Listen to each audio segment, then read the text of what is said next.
কোন আপনি কোন মহান আল্লাহ তাআলা সন্তুষ্টির জন্য এবং দিনের পরিপূর্ণ দায়িত্ব পালনের উদ্দেশ্যে আমার জান ও মাল আল্লাহ তাআলার নিকট সম্পূর্ণরূপে সঁপে দিয়ে আমি বাংলাদেশ জামাত ইসলামের সদস্য রোকন হতে চাই।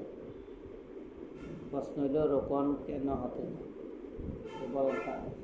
বলেন মহান আল্লাহ তাআলার সন্তুষ্টির জন্য এবং দিনের পরিপূর্ণ দায়িত্ব পালনের উদ্দেশ্যে আমার জান ও মাল আল্লাহ তাআলার নিকট সম্পূর্ণরূপে সঁপে দিয়ে আমি বাংলাদেশ জামাত ইসলামের সদস্য বা রোকন হতে চাই। রোকন ও কর্মীদের পার্থক্য কি? প্রশ্ন, রোকন ও কর্মীদের পার্থক্য কি বলেন? পার্থক্য হলো রোকন শপথধারী আর কর্মী শপথবিহীন। উত্তর হলো রোকন এবং কর্মীদের পার্থক্য হলো শপথ। রোকনগণ শপথের আলোকে দিনের কাজ করেন আর কর্মী শপথের আলোকে কাজ করেন না। সহজ উত্তর।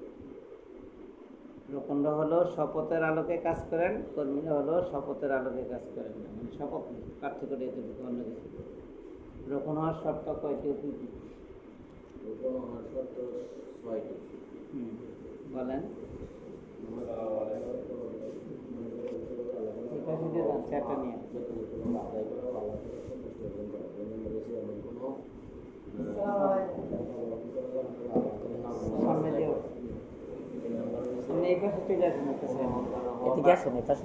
নষ্ট করা বা দখল থাকলে তা ফেরত দেওয়া বা তা ফেরত দেওয়া।